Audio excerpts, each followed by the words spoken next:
Yo, what's going on? It's that guy. Often I come across ways in my mind that I want to help you guys with your freeform journeys, and today I've come up with 4 ways on how to manipulate freeform dreads. Now I know that sounds like an oxymoron, like why would you want to manipulate freeform locks? But what a lot of people don't realize is some of the simplest methods that we use with our freeform dreads are in fact manipulating it. So make sure you stay tuned and stay subscribed, because you'll find out what this dreadlock content is about. I just wanted to say off the top of my head here, even though freeform truly means just let it be, people still like to neaten up their freeforms if they can. Right off the bat, wash and go method is honestly the best way to freeform your locks. If you just wash it once a week and let it go, you will be amazed with the results. There's actually no need to manipulate them any further. But as with any person, some people like to go down to the details of their little scrutinies and their dreadlocks, and the rest of these methods besides wash and go will help you aid your locks into a manipulated state as you desire.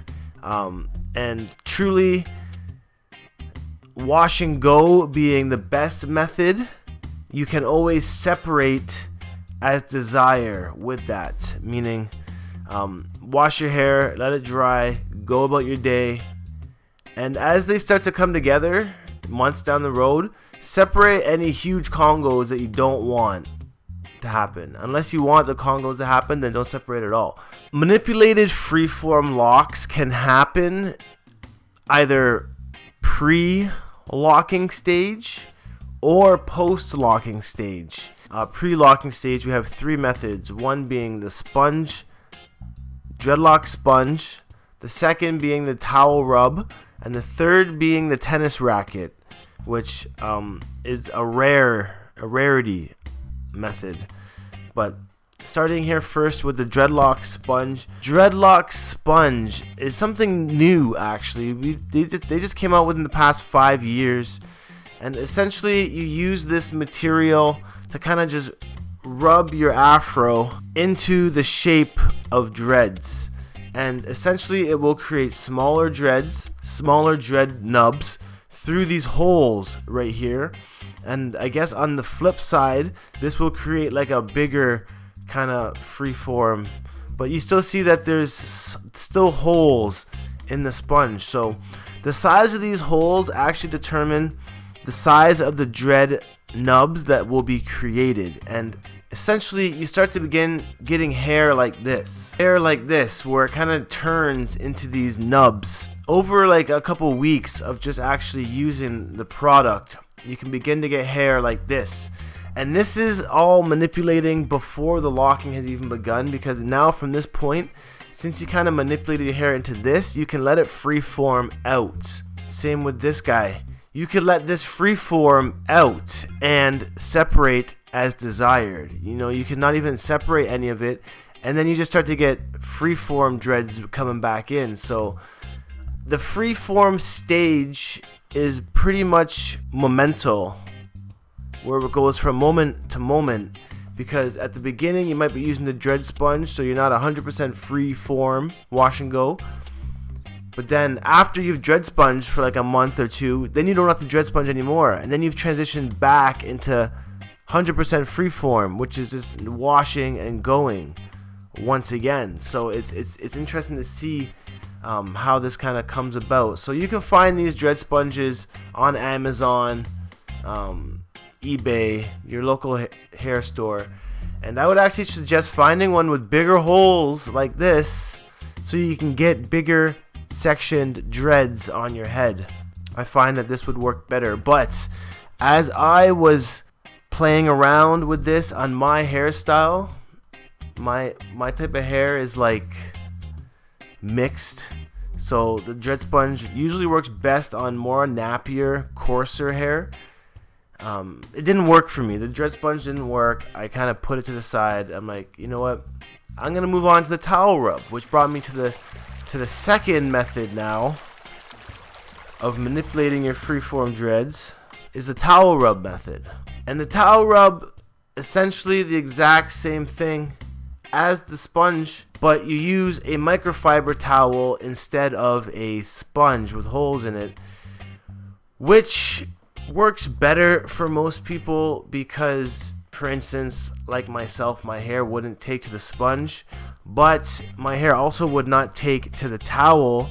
But if you have hair like this, either method will work equally as fine. Equally as fine with the towel rub dreads, which you can see can create little tiny dreads, micro dreads even, if you rub a lot. This is a result of a lot of rubbing. This would be a result of less rubbing. So you can kind of see the difference. And I would always suggest going for the lesser of the two because one, it's going to be less damaging on your hair and it will create thicker dreads on the towel rub. So towel rub dreads essentially just being rubbing your head with a microfiber towel. A lot of people will say you have to go counterclockwise or clockwise. Like, essentially you just don't want to over rub your head. This what could be the outcome of towel rubbing on Caucasian more type hair. And essentially this was procedure number 2. Now towel rubbing, like I said, didn't work for me either. So what I actually resorted to was the tennis racket. Now the tennis racket is something that a lot of people have never heard of for dreads. In fact, it was a commenter, a viewer of one of the videos, the live streams, that mentioned it to me, so I thought I would give it a try. And I got a tennis racket. Of course I washed it thoroughly before I used it, but essentially you take the tennis racket and you do it like a dread sponge, but the tennis racket spaces are a lot more accommodating for looser hair curls. Hence why I could actually get it to work on my dreads. And I was surprised at the results because it actually started to help form some locks on the top of my head through the rubbing of the towel and the tennis racket. This is actually a picture of me with my homemade sponge. I made one of my own and put holes in it, but it didn't work really. See, my hair type doesn't work on my hair type necessarily. Here's a mini towel tennis racket using on the dreads here. That's a pretty cool invention. I like the idea of that. But essentially you can just use a tennis racket that you have. Just clean it first. It would specifically work well on hair like this, hopefully ending up with some dreads like this. Just make sure you don't use the electric mosquito zappers when you're doing the tennis racket dread. Those are all methods that you can use to create dreads before the dreads have even really matured. This is all guidance manipulation pre-dread game.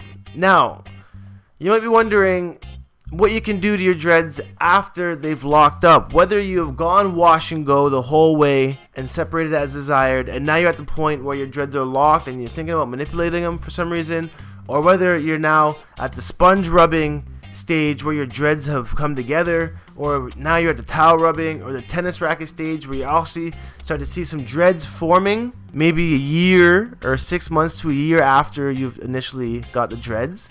You might be thinking, how can I neaten these up a little bit? So crochet hooks really come into play at this time in your journey. The crochet dreads, you might have seen these on a lot of Caucasians. Crochet dreads is usually the way that white people go with their hair, but it's weird right now because a lot of black people are showing up, a lot of black women showing up right here. I guess black women using it more so these days, but this would be a result of crocheting your dreads. Let me see here. This would be a result of, let's say, freeform dreads with a crocheted influence happening here. Crochet needle dreads. Still technically a freeform. Well, not technically, but hence if you left these after you crocheted them, you could freeform the new growth 100%. You wouldn't really have to crochet afterwards. So the crochet could actually be used pre-dread game as well, where you can crochet your hair into dreads that you like, and then you just kind of let them freeform out after that, or you could keep on crocheting them. But that's a whole nother story if you're deciding to crochet your dreads the whole way. Today I'm actually just talking about manipulating it, hopefully without metal products, but some people do use the metal, and it's actually, there's not really many pictures here that I want to show you of the crochet dreads. But take my hair for example. These are freeformed, right? And if I wanted to crochet these now for whatever reason, say I wanted to bring in this loose hair, or I wanted to take in loose hairs up here, a crochet needle would actually do that. And like, I could crochet all this stuff in this dread, I could crochet stuff together. I mean, you can really do what you want with a crochet needle after the fact of freeforming. Myself, no, I've decided not to use a crochet needle to like take in this here, for instance. But it goes to show that you can freeform your hair and always go back to manipulate it after if you really wanted to. And a crochet needle is a good way to do that after your dreads have already matured. Now, another situation where people might want to be manipulating their freeform locks after is with Wicks. Wicks being now kind of a newer phenomenon from Florida, the Caribbean, where you actually manipulate your dreads to combine together instead of separating as desired. Now you take your dreads, say you have twisted dreads or interlocked dreads, you would take a bunch of them and rubber band them. Like, just put a rubber band on them here, here, here, and you kind of just leave them on there for 6 months. And essentially, that is what's going to bring your dreads together, is the simple fact of combining them with rubber bands. Now, do note, if you use a rubber band to combine your dreads, especially in the Caribbean, in Florida, in the islands, the sun and the heat will start to melt the rubber bands into your dreads if you forget about them. So be careful with that. Since this has started to become an issue with the melting rubber bands in people's dreads, a lot of people have turned from the rubber band wicks to the inside/outside sewn wicks. The sewn wicks. Instead of the rubber band wicks, people are now sewing their wicks together, either inside the dread or outside the dread. And essentially, characters like Kodak Black make this a very popular hairstyle. And essentially, it's when you take, let's say, a section of freeformed dread from new growth, you combine it to another dread that you want, and you sew it. You kind of just sew it inside the dread so that it grows out together. 6 months down the road, you could try and go back in and take out the thread. That's always the best option, is to take it out. But again, you might find issues fishing it out. And I guess the outside sew is the same way, where you take them like existing dreads already, like say these three, and I would put them together and I would sew them together here. Sew them together instead of using rubber bands. And this again will wick and combine my dreads together through the technique of inside outside sewn. And it's actually called African sewing, is what I've heard. A fellow on Snapchat hit me up and said this technique, and he was doing it himself on his lock, so I'll be sure to add that clip to this video as well. And essentially, if I show you the wicks really quick, what you get here is outside rubber bands right here on this dude. He's got the twists or whatever he had before. He's combining them now into bigger dreads via rubber bands. True 1K here shows a good example of what an inside sew would look like, where he could have sewn inside these dreads to make them kind of poof up like this. And Denzel Curry, definitely another member with the wick movement happening.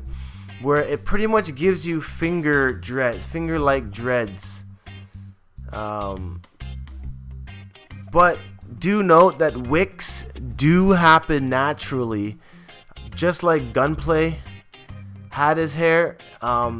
They can happen naturally if you just let them grow and you don't separate your dreads with the freeforming. They will end up wick-like. But as I said before, rubber bands here do show you how you combine and manipulate the dread into a bigger dread. Now the Weeknd, a good example of natural wicks that were freeformed, just not separated, and they grow into big wicks like this. So you can do it the more confidant way, like the Weeknd, or you can try and change dreads like Lil Wayne's from this into something like this. You can see how these are wicked up from thinner dreads, and now they're all combined. So this could have been done through rubber banding right here. You can see some rubber bands on his dreads actually to make them really big. I do have an honorable mention here as well. For people that have wick-like hair, or they have dreads that are kind of like mine, where they're fingers at the ends, palm rolling actually can help manipulate it. For example, where this dread here used to be fingertips on the end, like all my other dreads have finger kind of things here. But what I did here was I actually palm rolled this. Whenever I got out of the shower and I washed my dreads, I would just palm roll it like this, and I would actually do the palm rub like this as well. And over like whatever 2 years of doing that, very long time, but it's a very long process, and it actually turned out to be a one blunted tip dread. And I blunted this dread without the use of a crochet needle or anything. I just used my hand. So it goes to show the ways you can manipulate freeforms. And really the only truest way a freeform is like Bob Marley styles, where you just kind of let it grow, you don't touch it, you don't separate it. So that being the base of freeforms, you can grow freeforms in other ways that don't require the work of a loctician, essentially, and don't require tools besides the crochet hook. I mean, the tennis racket technically pretty bad as well, but always remember that whatever way that you might come across out of this video, less is more. Even when you're washing and going on your freeform dreads, you don't want to overwash. You don't want to wash every single day. You just want to wash it, once a week and go. And I'll put in another video the process of how washing and going works, because the water actually helps bind your hair together. When it flows through your hair, it flows and helps your dreads form. And then when they form from the water, they dry up, and then they stay in that form, and that's how the dreads begin. But we'll talk about that in another video. I really appreciate you guys stopping by and watching this video. Hope you learned a thing or two, and I'll see you guys in tomorrow's video. So peace out, one love, stay happy and nappy, and I'll see you guys later. Adios.